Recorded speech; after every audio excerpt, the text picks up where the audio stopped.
بات ایک ہی ہے, کان ادھر سے پکڑو یا ادھر سے پکڑو, الفاظ چینج کر دیے لیکن لک وہی ہے سارا. میں جب کل گیا وہ نیوز چینل وہاں, وہ جو ان کے چینل ہے نا اسٹوڈیو, وہاں ریکارڈنگ کے لیے قوالی چل رہی تھی. اب وہی لوگ جو میرا درس ریکارڈ کروا رہے ہیں پہلے وہ ناچ رہے ہیں قوالی پہ. اس کے بعد سب صوفی بن کے بیٹھ گئے. یہ ماحول ہوتا ہے. تھوڑی دیر میں کیا ہو رہا ہے, تھوڑی دیر میں سارے نعتیں چل رہی ہیں, بڑے بزرگ بن کے بیٹھے ہوئے ہیں. تو یہ عجیب سے, میں تو دیکھ کے حیران ہو گیا. میں نے کہا یار, تو وہ جو ڈرائیور ہے نا وہ تو بڑی بڑی لوگوں کو لاتا لے جاتا رہا ہے. میں نے اس سے پوچھا یہ کیا ہے, کہہ رہے ہیں یہ رمضان میں سارے صوفی بن جاتے ہیں. ٹھیک ہے نا. کہہ رہے ابھی رمضان سے پہلے کیوں ان کا میوزیکل شو ختم ہوا ہے, جیسے ہی رمضان کے چاند کا اعلان ہوا سارے فنکاروں کو انہوں نے گھر بھیج دیا. اب سارے مولوی مولانا ٹائپ کے لوگ آ رہے ہیں.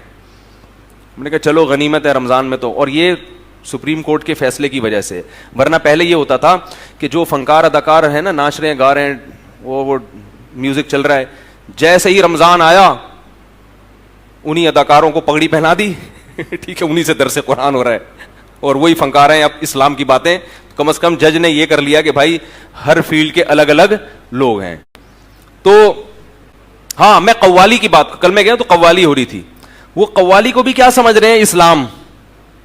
اسی لیے رمضان میں چلا رہے ہیں نا کہ وہ سمجھتے ہیں کہ یہ کیا ہے, اسلام ہے. قوالی کا اسلام سے کیا تعلق بھائی؟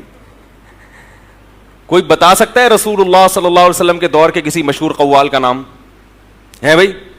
یا خلفائے راشدین کے دور کے مشہور قوال یہ تھے جس کا کلام سننے کے لیے صحابہ کرام اس کی محفل میں جایا کرتے تھے. یہ قوالی بعد کی بدعت ہے, انٹرٹینمنٹ کا ایک ذریعہ ہے. موسیقی سننی ہے, سر ہلانے ہیں, تو لوگ کہتے ہیں گانے کے بجائے یہ سن لو.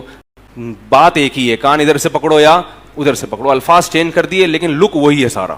وہی بیٹھے ہوتے ہیں, گھوم رہے ہوتے ہیں, ناچ رہے ہوتے ہیں. تو یہ دین نہیں ہے میرے بھائی. دین کے نام پہ مذاق مت کرو. لوگ صبح سحری میں قوالیاں سن رہے ہوتے ہیں, کہہ رہے ہیں گانے سنیں گے تو گناہ ملے گا, قوالی سنو وہ بھی گناہ ہی ملے گا. سمجھ رہے ہو؟ کسی نے مجھے کہا ہے کہ اللہ تعالیٰ نے میوزک اس لیے حرام کیا ہے کہ یہ اللہ کی یاد سے غافل کرتا ہے, لہذا نعتوں میں جو میوزک ہوتا ہے وہ حلال ہے کیونکہ وہ اللہ کی یاد سے غافل نہیں کرتا. اس بارے میں رہنمائی فرمائیں.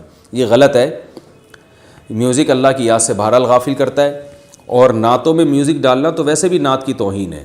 آپ صلی اللہ علیہ وسلم کی تعریف ہو رہی ہو تو اس میں تو بڑی ادب اور تمیز کے دائرے میں رہنا چاہیے. میوزک سے کیا ہوتا ہے, انسان کا تھرکنے کا دل کرتا ہے. تو اکثر ہم نے دیکھا ہے کیا ہوتا ہے جب نعتیں ایسی اس میں میوزک لگا ہوتا ہے کہ لوگ ناچنے کا دل کر رہا ہوتا ہے, تو وہ چیز جس پہ ناچنے کا دل کرے وہ تو نعت کے ساتھ کی عزت نہیں ہے بلکہ توہین ہے.